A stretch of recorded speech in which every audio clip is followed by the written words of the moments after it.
बिस्मिल्लाहिर्रहमानिर्रहीम, अस्सलाम वालेकुम। Welcome to my YouTube channel. उम्मीद आप सब लोग बिल्कुल ठीक होंगे।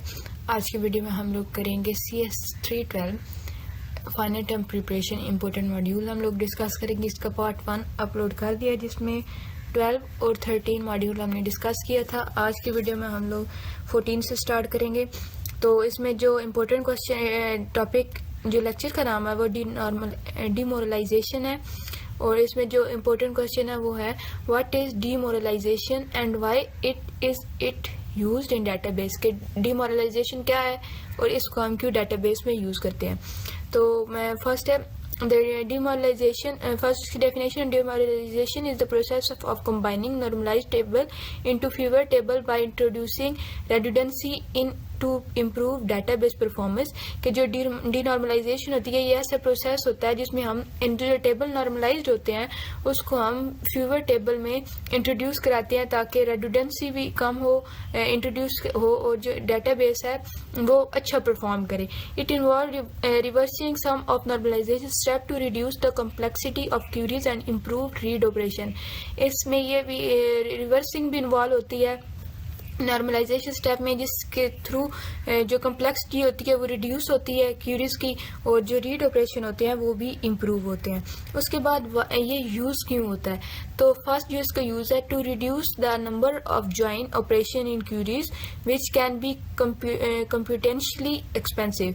कि ये नंबर ऑफ जो ज्वाइन ऑपरेशन होते हैं क्यूरीज में उसको जो कि कंप्यूटेशनल एक्सपेंसेस होते हैं उनको रिड्यूस करता है। उसके बाद to improve query performance, query की परफॉर्मेंस को ये इम्प्रूव करता है जहाँ पे सिनेरियोज होते हैं जहाँ पे क्विक एक्सेस ऑफ डाटा या रिक्वायर होता है रिपोर्टिंग और एनालिटिक्स में, उनमें ये यूज़ होता है। उसके बाद डेटाबेस को ऑप्टिमाइज करने के लिए जहाँ पे है रीड हैवी, वर्कलोड हैवी और डाटा को रिट्राइव करना हो तो उसकी स्पीड को पैट्रोलाइज करते हैं राइट एफिशिएंसी के ऊपर।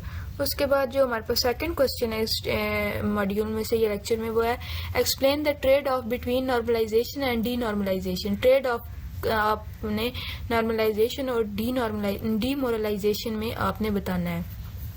तो ट्रेड ऑफ है normalization focus on minimizing redundancy and ensuring data integrity, while denormalization prioritize performance and faster data retrieval specially in read heavy environment. कि जो नॉर्मलाइजेशन होता है वो मेनली उसका जो फोकस होता है कि वो रेडुडेंसी को कम करे और डाटा को इंश्योर करे, डाटा इंटेग्रिटी को इंश्योर करे, और डीमोरलाइजेशन जो होता है वो परफॉर्मेंस को प्रायोरिटाइज करता है और फास्ट डाटा रिट्राइवल में स्पेशली जहाँ पे रीड हैवी इन्वायरमेंट्स हों।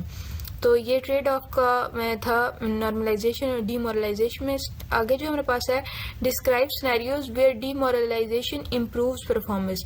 के वो सिनेरियोज बताएं जहाँ डीमोरलाइजेशन परफॉर्मेंस को इम्प्रूव करता है।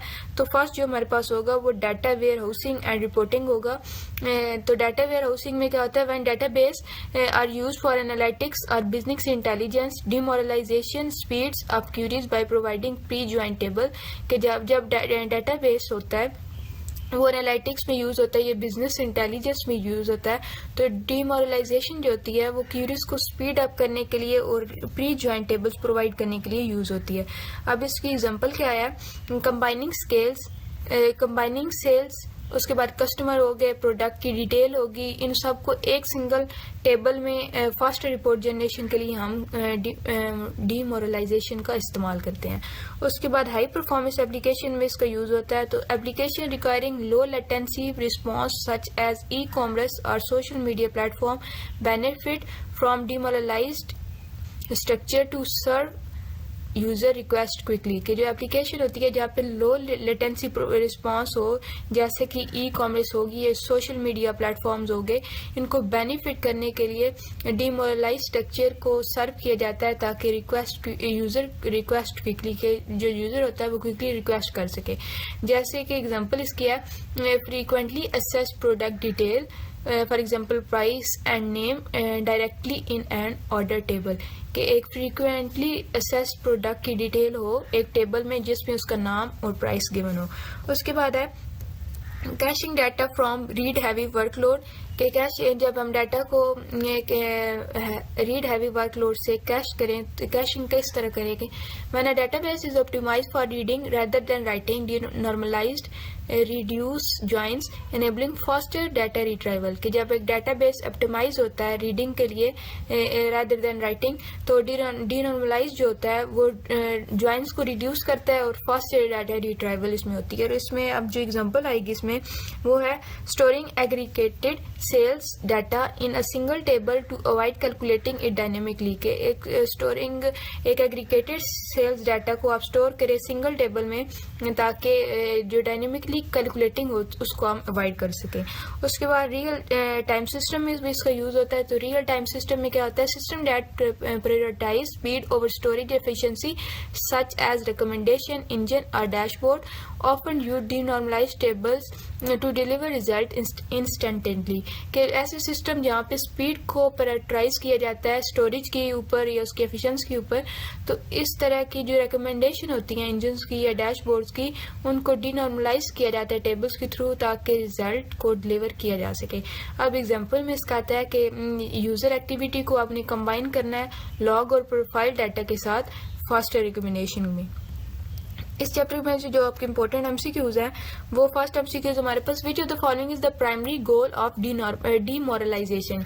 के डीमोरलाइजेशन का प्राइमरी गोल क्या है, तो उसका जो करेक्ट आंसर है वो क्यूरी की परफॉर्मेंस को इम्प्रूव करने के लिए, इम्प्रूव क्यूरी परफॉर्मेंस। सेकेंड हमारे पास है व्हाट डज डीनॉर्मलाइजेशन इन्वॉल्व्स। कि डीनॉर्मलाइजेशन में क्या इन्वॉल्व होता है, तो उसमें करेक्ट ऑप्शन है adding redundant data for faster queries. उसके बाद हमारा जो नेक्स्ट इम्पोर्टेंट मॉड्यूल है वो है मॉड्यूल नंबर 18। अब इनमें मोस्टली आपके जो ये वीडियोस बना रही हूँ इसमें जो आपके इम्पोर्टेंट मॉड्यूल हैं उनमें से जो इम्पोर्टेंट क्वेश्चन और एमसीक्यूज बन रहे हैं वो आप लोग के साथ शेयर कर रहे हैं। तो उसके बाद 14 के बाद इम्पोर्टेंट मॉड्यूल नंबर 18 है, लेकिन आपने पेपर के लिहाज से एक दफ़ा देखना है, ये आपको जस्ट इम्पोर्टेंट चीज़ें बता रहे हैं हम। Define SQL and its major component. कि एसक्यूएल को डिफाइन करिए और उसके मेजर कंपोनेंट भी। तो एसक्यूएल क्या होता है, स्ट्रक्चर क्यूरी लैंग्वेज।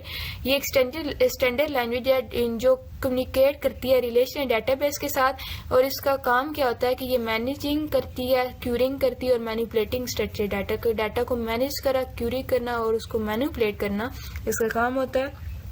अब इसके जो कंपोनेंट है, मेन कंपोनेंट वो हैं जी data query language DQL used for retrieving data from our database। Example select. अच्छा, डाटा क्यूरी लैंग्वेज क्या आती है, ये रिट्राइव डाटा करती है। ये आपने कंपोनेंट याद कर लेने हैं, इम्पोर्टेंट शॉर्ट क्वेश्चन है। और आगे इनकी जो एग्जांपल्स हैं वो भी आपने अपने दिमाग में रखनी है। हो सकता है कि वो ऊपर एग्जांपल्स दे दें और बताएं, पूछें आपसे क्वेश्चन एमसीक्यूज में, ये शॉर्ट क्वेश्चन में ये कोई कौन सी क्यूरी लैंग्वेज है, तो उसके लिए आपने सारा कुछ माइंड में रखना है। अब डाटा क्यूरी लैंग्वेज की DQL की एग्जांपल क्या है, सिलेक्ट, और ये किसके लिए होती है, रिट्राइव डाटा के लिए। उसके बाद DDL डाटा डेफिनेशन लैंग्वेज, ये डाटा को डिफाइन करने के लिए अल्टरिंग डाटाबेस स्ट्रक्चर्स के लिए यूज होती है, और इसकी एग्जांपल में आता है क्रिएट, अल्टर और ड्रॉप। उसके बाद डाटा मैनिपुलेशन लैंग्वेज आती है जिसको हम DML शॉर्ट फॉर्म है। ये क्यों यूज होती है, डाटा को मॉडिफाई करने के लिए डाटाबेस में यूज होती है, और इसकी एग्जांपल इंसर्ट, अपडेट और डिलीट है।